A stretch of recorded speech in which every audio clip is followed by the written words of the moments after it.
আমাদের বাসায় ইফতারের দাওয়াত দিয়েছে মা, সময় মতো চলে আসিস। ইনশাল্লাহ সময় মতো তোর বাসায় চলে যাব আমরা। আচ্ছা, আর দেখে শুনে একটা সুন্দর জামা পরে আসিস কিন্তু। আমার বাসার সবাই আবার পোশাক আশাকে খুব সচেতন, ঠিক আছে? আমি তাহলে যাচ্ছি, মাকে গিয়ে খবরটা জানাতে হবে।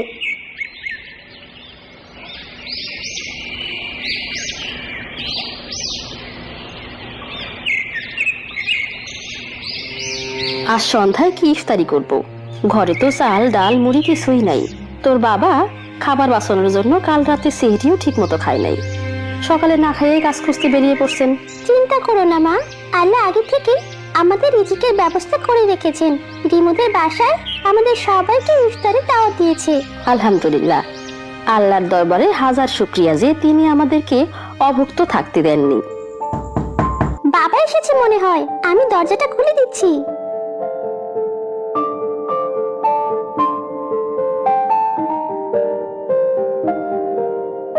আসসালামু আলাইকুম, কেমন আছো তোমরা সবাই? ওয়ালাইকুম আসসালাম, আলহামদুলিল্লাহ আমরা ভালো আছি। আপনার কাজের কোনো ব্যবস্থা হলো? রোজার মধ্যে কেউ তেমন কোনো কাজ করাচ্ছে না, তার উপর শুনে ফেলেছে আমি রোজা রেখেছি, তাই ভাবে আমি না খেয়ে ওদের কাজ ঠিক মতো করতে পারবো না, অথচ এই সময়টাই আমার কাজ বেশি দরকার। আপনি চিন্তা করবেন না, আল্লাহর উপর ভরসা রাখুন, তিনি চাইলে নিশ্চয়ই একটা ব্যবস্থা হবে। তা তো সবসময়ই রাখি, আজ কি ইফতারি খাওয়ার মতো ঘরে কিছু আছে? ঋতুর বান্ধবীর মা আমাদেরকে তাদের বাসায় দাওয়াত দিয়েছেন, আর সেখানে ইফতার করা যাবে। আল্লাহ মহান, যাক অন্তত আজকে ইফতার নিয়ে কোনো চিন্তা রইল না, আমাদের ঘরে যেটুকু চাল ডাল আছে সেটুকু দিয়ে রাতের খাবার হয়ে যাবে।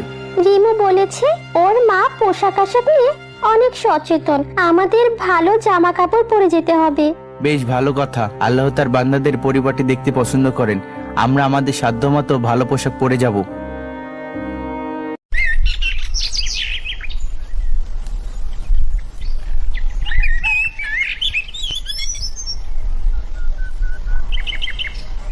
তোর বান্ধবী এখনো আসছে না? ইফতারের সময় হয়ে গেল প্রায়। তোর মুখে তো সব সময় তোর বান্ধবীর অনেক প্রশংসা শুনি, সে নাকি পড়াশোনায় অনেক ভালো, আবার এই বয়সে নামাজ কোরআন সবই পড়ে। হ্যাঁ মা, ওরা আসলেই ভালো ব্যবহার করে। এই তো কলিং বেলের শব্দ, ওরা চলে এসেছে মনে হয়, আমি গিয়ে দরজাটা খুলে দিয়ে আসি।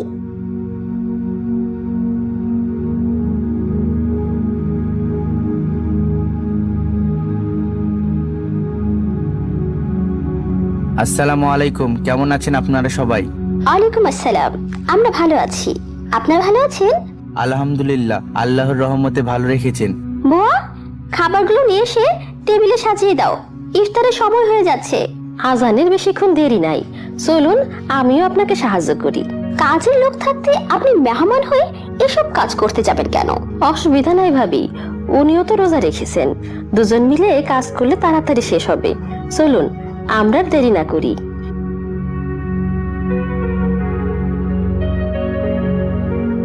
এমন সময় রিমুদের বাড়ির উপর দিয়ে শাকচুনি উড়ে যাচ্ছিল এবং শাকচুনি খাবারের গন্ধ পায়। কি সুন্দর খেজুরের গন্ধ! এই রমজান মাস আসলেই আমার মনটা ভরে যায়। কত সুন্দর সুন্দর ইফতার! যাই দেখি ওদের বাসায় কি ইফতার আছে, সব চুরি করে খেয়ে নেব।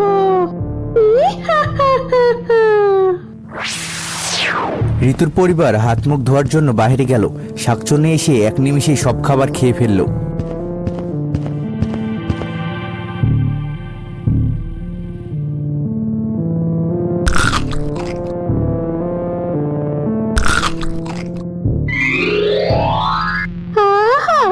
কি মিষ্টি মিষ্টি খেজুর, মুখে দিলি যেন মিলিয়ে যায়। আবার বেগুনি পেঁয়াজও, মনটা একদম ভরে গেল। যা, এখনই পালাই, না হলে দেখে ফেললে সমস্যা।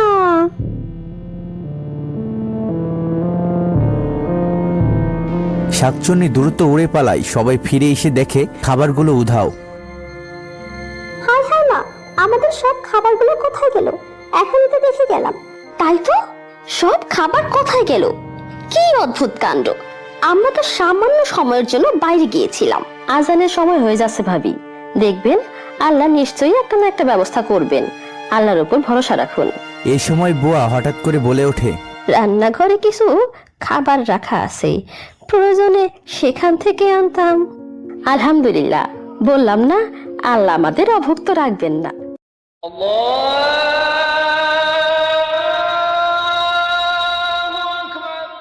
আজানের পর সবাই শরবত পান করে রোজা ভাঙে।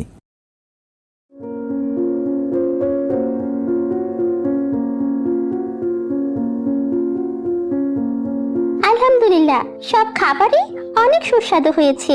আপনাদের ধন্যবাদ এত সুন্দর আয়োজনে আমাদের সামিল করার জন্য। রিমু ঠিকই বলেছিল, তুমি আসলে একটা অনেক লক্ষ্মী মেয়ে।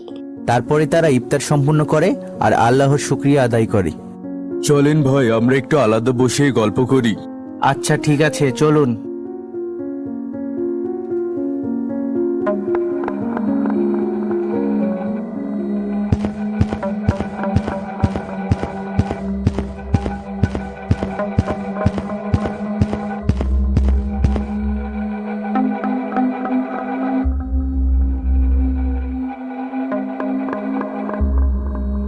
এই নিন অনেক নামি দামি ব্র্যান্ডের সিগারেট, দেখবেন অনেক মজা পাবেন। আমি রোজ ইফতার শেষে এই ব্র্যান্ডের সিগারেট খাই। নাউজুবিল্লাহ, আপনি এসব কি বলছেন? রমজান মাসে ইফতার শেষে এইসব একদমই করতে নেই। এটা আমাদের শরীরের পক্ষে ক্ষতিকর, আর ইসলামেও এটা করা নিষেধ আছে। সারাদিনে আমার অন্তত 3-4টা খাওয়ার বদঅভ্যেস আছে, তাই রমজান মাসে ইফতারের শেষে থাকতে পারি না। চেষ্টা করেন এই বদ অভ্যাস থেকে নিজেকে বার করার, তাহলে আপনার জন্য উপকার। দেখেছি চেষ্টা করে কোনো লাভ হয় না।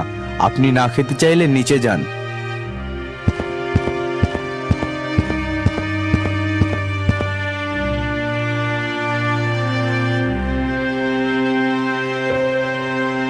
আচ্ছা ভাবি, আজ তাহলে আমরা আসি, নামাজে দেরি হয়ে যাচ্ছে। আল্লাহ আমাদেরকে সামর্থ্য দিলে আমরাও একদিন আপনাদেরকে আমাদের বাসায় দাওয়াত দিয়ে খাওয়াবো। জি ভাবি, ইনশাল্লাহ আল্লাহ আপনাদেরও সেই সামর্থ্য দিক। আর একদিন তাহলে আমাদের দেখা হবে। আল্লাহ হাফেজ। আল্লাহ হাফেজ।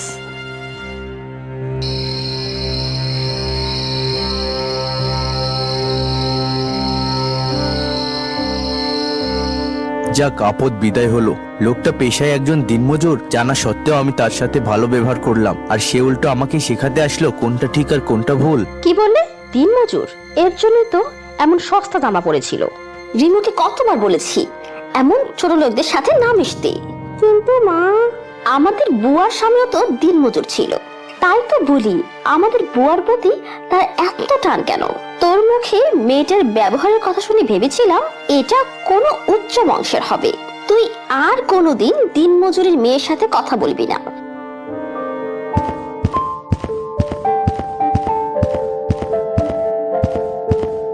আলহামদুলিল্লাহ, রাতে তৃপ্তি করে খেতে পারলাম।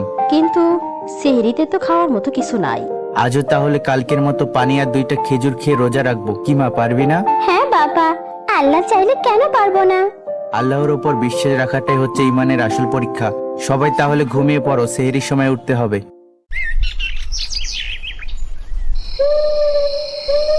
সেহরির সময় হলে রিমু ও তার পরিবার খেজুর খেয়ে সেহরি সম্পন্ন করলো, আর এদিকে রিমুর পরিবার পোলাও মাংস খেয়ে।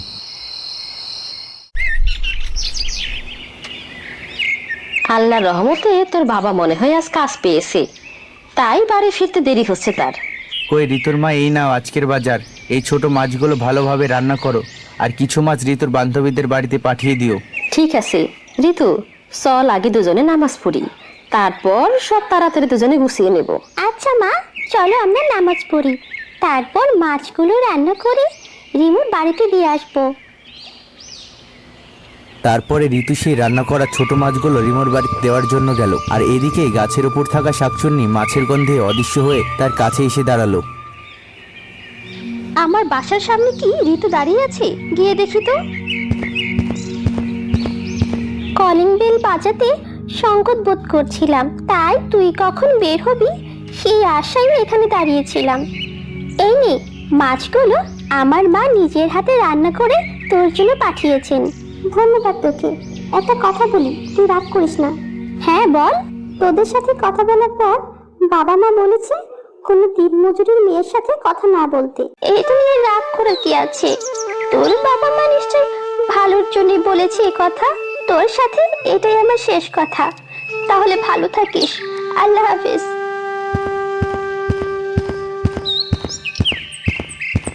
ঋতু আমার কাছে খুব কষ্ট পেয়েছে, তাই ওর কথাগুলো শেষ করে তাড়াতাড়ি চলে গেল।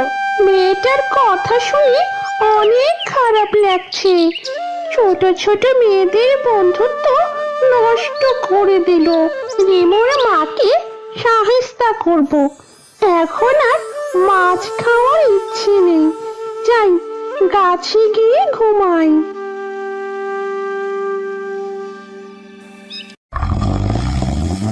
তোর হাতে ওটা কি রিমো?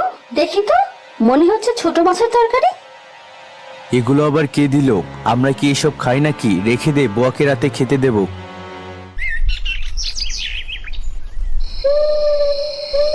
অনেকদিন পরে এমন তরকারি খাইলাম, অনেক সুস্বাদু হয়েছে। আমি জীবনে এত স্বাদের তরকারি খাইনি। সত্যি বলছো? আমি একটু খেয়ে দেখি তো। আসলে অনেক মজার। রিমু বাবা, তুমি একটু নাও। এটাকে বলে তরকারি? ছোট মাছ খেতেও তো ভালো লাগছে। তোমরা গোস্ত রাঁধলেও তো এত ভালো লাগে না। কাল ছোট মাছ আনাবো, আমাকে এইভাবে তরকারি রেঁধে খাওয়াবে। ঋতু এসেছিস? কাল রিমুর কাছে শুনিস তরকারি ওদের কাছে কেমন লেগেছে। কিছু শুনতে হবে না মা, আমার বাবা দিনমজুর জানার পর রিমুর মা বাবা আমাদের সাথে কথা বলতে নিষেধ করে দিয়েছে। আল্লাহ তাআলা ওদেরকে হেদায়েত দান করুক। তুই মন খারাপ করিস না, একদিন ঠিকই তারা বুঝতে পারবে কোনটা ঠিক আর কোনটা ভুল। ঋতুর বাপ মা এভাবে খেয়ে না খেয়ে রোজা থাকতে লাগলো। একদিন রাস্তায় ঋতুর মা রিমুর মাকে দেখতে পেল। আসসালামু আলাইকুম ভাবি, কেমন আছেন? দেখি তো মনে হচ্ছে ঈদের জন্য নতুন জামা কাপড় কিনতে গেছিলেন। আলহামদুলিল্লাহ ভালো আছি। হ্যাঁ, ঈদের জন্য জামা কাপড় কিনতে গিয়েছিলাম। বুয়া চলো তাড়াতাড়ি, দেরি হয়ে যাচ্ছে। আচ্ছা ঠিক আছে ভাবি, আপনারা যান। এমন সময় হঠাৎ শাকচুন্নি সেখান থেকে উড়ে যাচ্ছিল। শাকচুন্নি রিমুর মাকে দেখে জাদু করে ধাক্কা দিয়ে ফেলে দেয়। আমার পাটা ভেঙে গেল, মরে গেলাম। কে আমাকে এত জোরে ধাক্কা দিয়ে ফেলে দিল? কাউকে তো দেখতে পাচ্ছি না। ভাবি, আমার হাত ধরে উঠে আসুন। আপনার বুয়ার হাতে তো কাপড় আর ব্যাগ, ও আপনাকে উঠাতে পারবে না। আপনার পা তো মুচকে গেছে, খুব কষ্ট হচ্ছে বুঝি। দাঁড়ান, আপনারা এখনই ঠিক করে দিচ্ছি। ও, আমার পাটা ভেঙে দিয়েছে এই মহিলা। আমি আর কোনোদিন হাঁটতে পারবো না। কিছুই হবে না, ঠিক হয়ে যাবেন। আপনার আশেপাশে তো রিক্সাও দেখছি না। চলুন, আপনাকে আপনার বাসায় রেখে আসি। তারপরে ঋতুর মা রিমুর মাকে বাড়ি পর্যন্ত পৌঁছে দিলেন। এত দূর থেকে কষ্ট করে বাড়ি পর্যন্ত আসলেন, অন্তত ইফতারটুকু করে যান। আমি এখানে এত কিছু খাবো না। ঋতু আর ঋতুর বাবা শুধু মুড়ি খেয়ে ইফতার করবে, এটা আমার ভালো লাগবে না। আমি অন্য আরেকদিন আসবো। তুমি ভালো একটা ডাক্তারকে ডেকে আনো।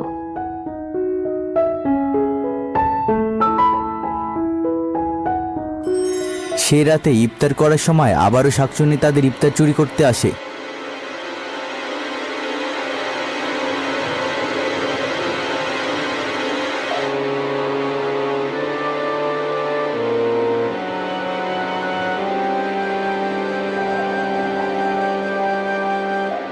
আর এবার হাত পা ধুয়ে আসার সময় শাকচুন্নিকে ইফতারগুলো চুরি করে খেতে দেখতে ফেলে। এটা দেখে তারা ভীষণ ভয় পায়। ও মা গো, এটা আমি কি দেখছি? শাকচুন্নি! চুপ করো না, আমরা ওকে দেখে ফেলেছি। এটাও জানতে পারলে আমাদের মেরে ফেলবে। শাকচুন্নি ইফতার শেষ করে তাদের বাসা থেকে বেরিয়ে গেল। এদিকে শাকচুন্নিকে রিমুর পরিবার দেখতে পেয়েছে, এটা শাকচুন্নি বুঝতে পারেনি। এখন আমরা কি করব মা? সেই শাকচুন্নি তো কালকে আবার আসবে। এবার যদি আমাদের মেরে ফেলে তাহলে আমরা কি করব? তুমি কিছু একটা করো। ভয় পাস না মা, আমার পরিচিত একটা মৌলবী আছে। আমি কালকে তাকে আমাদের বাড়িতে ইফতারি করার জন্য ডাকবো আর তাকে সকল কথা খুলে বলবো। তিনি নিশ্চয় এটা থেকে মুক্তি পাওয়ার একটা উপায় বার করে দেবেন। পরের দিন রিমুর বাবার কথা মতো ইফতারের সময় মৌলবী তাদের বাড়িতে আসে। এসে তাদের বাড়িতে একটা তাবিজ রেখে দেয়। আর কোনো চিন্তা করবেন না, শাকচুন্নি আপনাদের বাড়িতে প্রবেশ করার সাথে সাথে তার সকল জাদু শক্তি হারাবে। যতক্ষণ বাসার ভেতরে থাকবে কোনো জাদু করতে পারবে না। আমি তাকে বুঝিয়ে আপনাদের বাসা থেকে তাড়িয়ে দেব। সময় মতো শাকচুনি ইফতারের সময় তাদের বাড়িতে ইফতার চুরি করতে আসে। এমন সময় হঠাৎ করে মৌলবী তার চোখের সামনে চলে আসে, এসে শাকচুন্নিকে সালাম দেয়। আসসালামু আলাইকুম। আমি জানি না কেন তুমি এই বাড়িতে ইফতার চুরি করতে আসো। আমি চাই তুমি সকল কথা আমাকে খুলে বলো। ওয়ালাইকুম আসসালাম। আপনি জানেন না, এই বাড়ির মানুষেরা অনেক অহংকারী। আমি এদের শাহিস্তা দেওয়ার জন্য এদের বাড়িতে ইফতার চুরি করি। শাকচুন্নি মৌলবীকে যা যা ঘটেছে সকল কথা খুলে বলে। মৌলবী শাকচুন্নিকে বুঝিয়ে সেখান থেকে তাড়িয়ে দেয়।